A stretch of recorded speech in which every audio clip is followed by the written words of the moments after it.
Entanglement. Written by Eris. Narrated by Astra. Falling into a black hole is always a violent death, but the pain levels vary. The smaller the event horizon, the greater the tidal forces. This means you can feel every bit of yourself being divided into multiples of 2 until every atom, every quark in your body has been separated.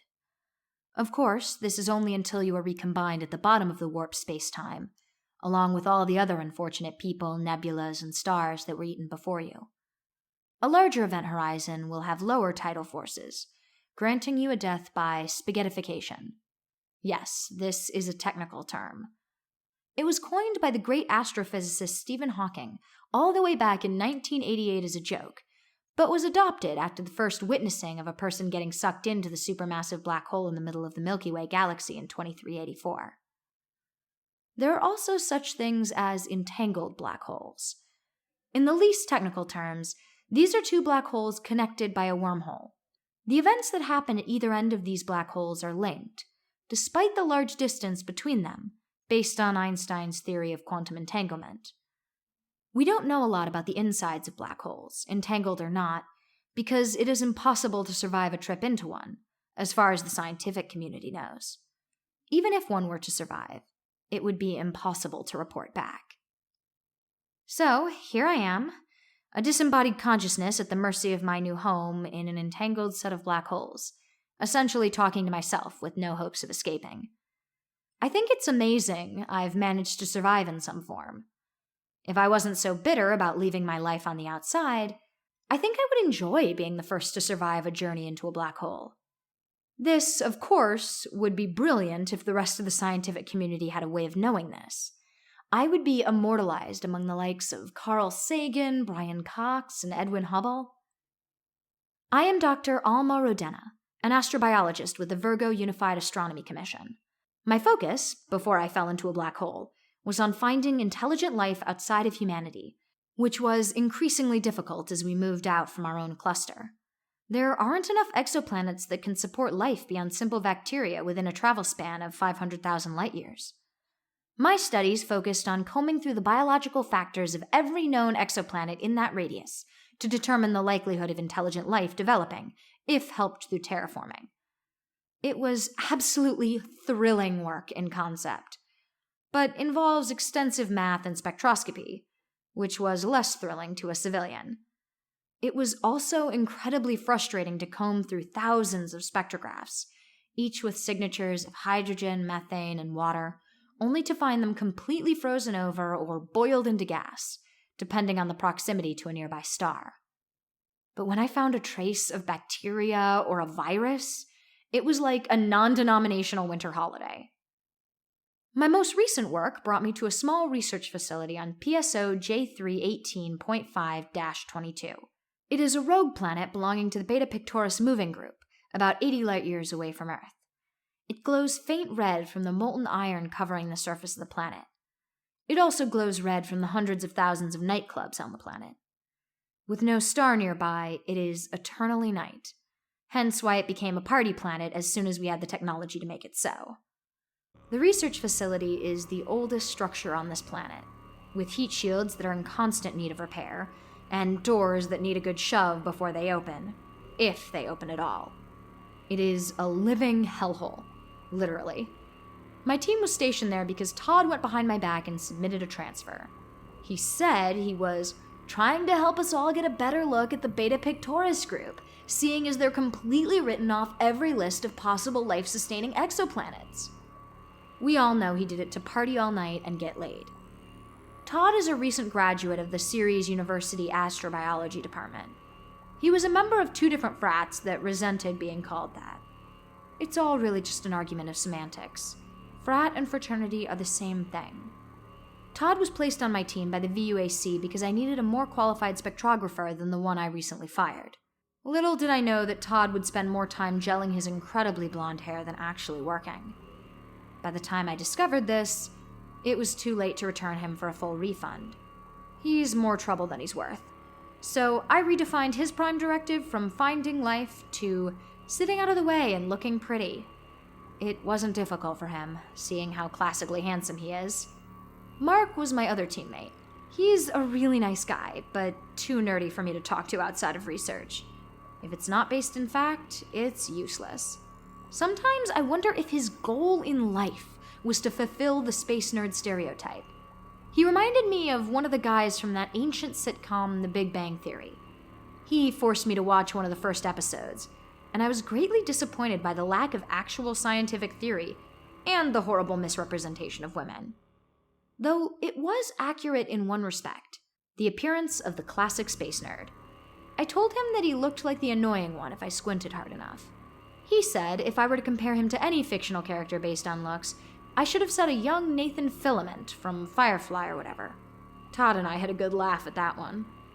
So, after a particularly hot and long day on PSO J318.5-22, after repairing the heat shields for the umpteenth time and shoving heavy metal doors closed, Todd thought he would bring us out to a local karaoke bar, the Ursa Minor Key, as an apology for marooning us in an ancient research facility. There are several reasons why this was a doomed idea from the start. First of all, Ursa Minor Key makes no sense as a name. Beta Pictoris is clearly by Scorpius Centaurus OB, and not anywhere near any of the stars in Ursa Minor. I understand that it was wordplay on minor key, which was common for classical karaoke music, but I resent the cosmic inaccuracy. Secondly, Todd abandoned us as soon as he assessed which girl in that bar was single and drunk enough to fall for one of his pickup lines. And lastly, I didn't like bars, parties, or nightclubs.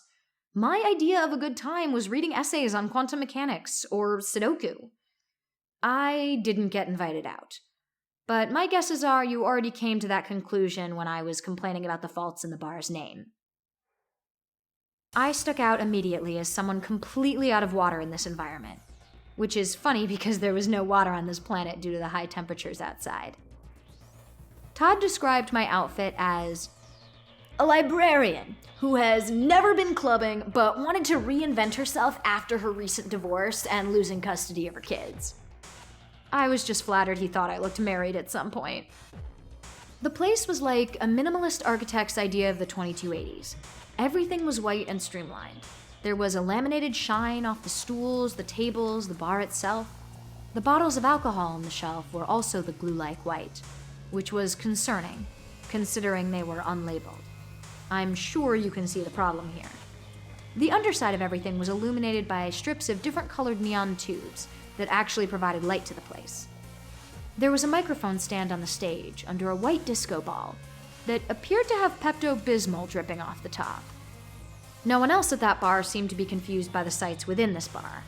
They were wearing dark colors with geometric textures to contrast the whiteness around them. All of them were fashionable, groovy people who would all disapprove of my use of the word groovy. Mark could tell how uncomfortable I was and decided my drinks were on him. This was contingent on me actually listening to him drone on about how Picard was the best captain on Star Wars Galactica or whatever. So 5 shots in, I was gone. I don't know what those shots were, but I was stumbling in my sturdy heels. That was when this beautiful angel walked up to the bar, clearly intoxicated as well, and ordered a drink. She had dark hair cropped to her chin and eyes like a solar prominence. The red light of the bar lit her skin in a very flattering shade of pink. And though I understand there is no intelligent life besides humans anywhere near PSO J318.5-22, she looked like she was from a different planet, in the best sense. Those 5 shots began speaking to me, and I did my best to introduce myself. Hi, I'm Dr. Alma Rhododendron. you should let me see about, hey, you should a spectrograph of that body. I slurred. I'm very embarrassed I even said that, or that I'm repeating it now. She looked over to me with the brightest smile in the galaxy and laughed at me. And I thought I was drunk. Give me a moment. She downed her drink in one go, ordered 2 shots, and took those 2. Oh God, that's a lot. I hope it kicks in soon. She took a moment to compose herself, swaying gently to someone screeching into the microphone at karaoke. I'm Jackie, and that pickup line was really, really bad. She started laughing, and I couldn't help but laugh with her. You don't hit on people that often, do you? I'm more used to numbers than people. But you're probably the most beautiful person I've ever seen, and the alcohol told me I should at least try. She gripped onto one of my arms for stability. Her hands are tiny, but she has long fingers. They would be excellent for piano or surgery. I wondered which one she was more inclined towards. That was a better line. You should have started with that. But hey, it was a good first try for someone not used to people. The song ended and she cheered for the person stumbling off the stage. So, Dr. Alma, what brings you out then? There aren't any numbers here. I scanned the bar and found Todd walking up to the microphone. I pointed at him. This jerk decided to station us here and take us out tonight, I slurred. Doesn't seem like a jerk. He let me leave the research center dressed like this. Jackie looked me over. What an asshole! Todd began singing completely off-key and out of sync with the music. He kept winking and gesturing to a woman at the bar over the cacophony of what sounded like a spacecraft being crushed by an intense gravitational field. Jackie and I both tried to block out the monstrosity Todd was creating. So, where are you from? I asked her. Trappist 1E. I'm actually a tour guide in that system. That place is a tourist Trappist. That one made her laugh, but on purpose this time. I wanted to make her laugh until the universe expanded to the point of the big freeze. It really is, but the college kids planet hopping for spring break tip really well. It's a living. She didn't seem entirely enthused by the idea. What do you want to be doing instead? I asked. I would be a travel blogger. She nodded, as if this was the first time she was thinking about it. I nodded with her, just to mimic her. I read somewhere the more you physically mimic someone, the more likely it is that they'll like you. I really wanted her to like me, and I needed every trick I could think of. You know, blogs are really on the rise in popularity. Jackie burst into laughter. You don't know what a blog is, do you? No idea. Do you? Nope, it was just the first word that popped into my mind. The second was vampire. You'd be a vampire? Why not? If this is all hypothetical. We lost track of time discussing the theoretical nature of vampires in accordance to Gothic literature. She made a very compelling argument based on Carmilla as to how vampirism could be a career choice. Maybe it was actually a really bad argument because I was too distracted by how captivating she was to actually analyze her evidence. Todd finally finished his song and music played as a transition in between singers. It sounded like a computer malfunctioning, assembling random tones. I've never been a fan of contemporary music. From somewhere in the crowd, someone shouted that it was Jackie's turn. Oh, fuck, that's me! She stumbled over to the stage and picked up the microphone. The intro music for Drops of Jupiter began playing. I didn't expect her to choose classical music, especially a super obscure one. This one goes out to Dr. Alma, because I think she'll know this song, seeing as she's a shut-in, and I'm going to go back to her research center if she sings this one with me or something. My heart was racing faster than when I got the research position with VAUC. Todd came over to me and excitedly said something, but I wasn't listening. I was too focused on this beautiful woman, singing one of my favorite songs with a voice like nails on porcelain, who just said she'd come back with me if I sang with her. I ordered another shot, took it, and marched over to the stage with a stern determination. I took another microphone offered to me and promptly blacked out. It may have been from all the alcohol I had. It may have been from fear. I don't remember anything that happened, and I wish I did more so than anything else. I woke up to the feeling of my body being torn apart, which initially I thought was a hangover. There was a loud crunching and a whoosh as the oxygen left the space cab I assumed I was in. I heard screaming from someone else and hoped for the first time that it wasn't Jackie.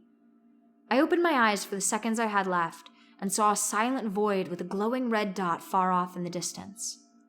Then, nothing hurt anymore. I no longer had my physical form. I could think. I could see. I could feel very vaguely. I could feel a pressure pushing me down and pulling me sideways, which I still don't understand. At first, I was panicked. I didn't know what had happened to me, and all I could see was incomprehensible. There was light from various parts of the electromagnetic spectrum around me in splotches. I could hear screaming. My screams. from what I assumed was the past, just now catching up to me. It all twisted and untwisted around me as more sounds and lights entered the black hole. They came in from both sides, which is the only way I figured out I was in an entangled black hole. I would liken it to if Jackson Pollock had control over your senses and created art with it in the worst way imaginable. Or if you took LSD and went through a haunted house based on sensory torture. There was nothing in my extensive research that could have prepared me for this. I got my doctorate in astrobiology, and nothing in that process could help me decipher all the sensory information I was experiencing. I was overwhelmed in my first introduction to life in a black hole. I wasn't alone when I first got here. There was a space cabbie named Albert that had been the source of the other screams. Apparently, his gravitational sensors weren't working when he encountered a small entangled black hole outside of PSO J318.5-22. He claimed it was roaming, but I know for a fact that roaming entangled black holes don't exist. After I told him this, he was quiet and wouldn't speak for the longest time. I think he died. I can't tell you how long I've been here. Time warps in ways that makes it feel like eons one moment and in the next, seconds. I am constantly bombarded with new particles from things that happen across my black holes. Once I got past the emotional shock of what had happened to me and the death of the space cabbie Albert, it has been a wealth of scientific discovery. For example, one day a copy of Edgar Allan Poe's complete works fell into both ends of the black holes, which supports the theory of quantum entanglement, but also defies all laws of probability.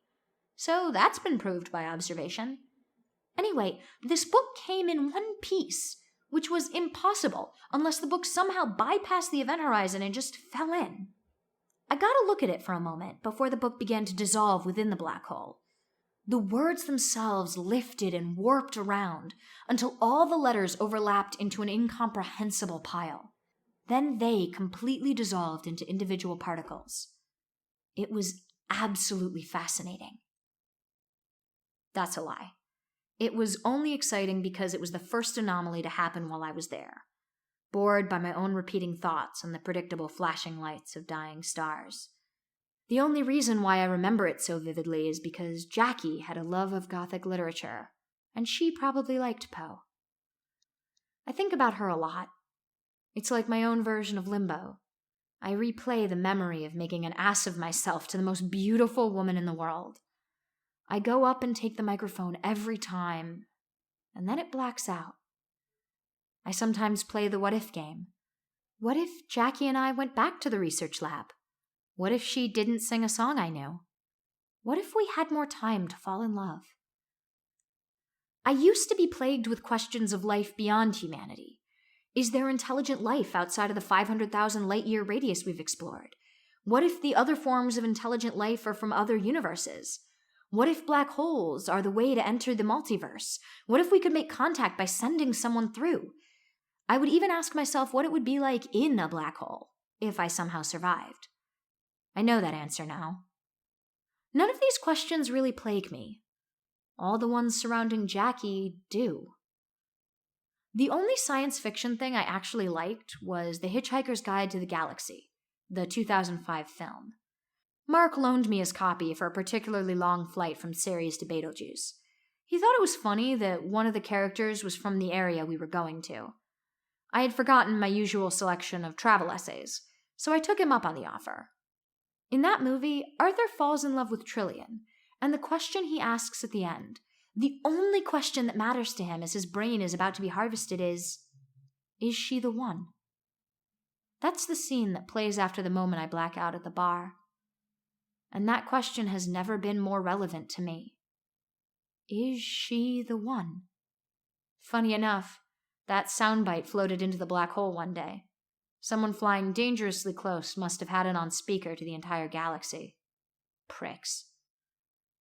I do hear things that are less fun, though all of them seem funny when warped through space-time. The pitch is severely warped most of the time, along with the speed. I once heard a couple arguing over politics. It sounded heated, but with chipmunk voices that suddenly went backwards, I couldn't help but laugh. It ended in what sounded like a slap. That made me stop laughing. There was also a distress call that I couldn't understand. Time had crunched it all together until it was incomprehensible.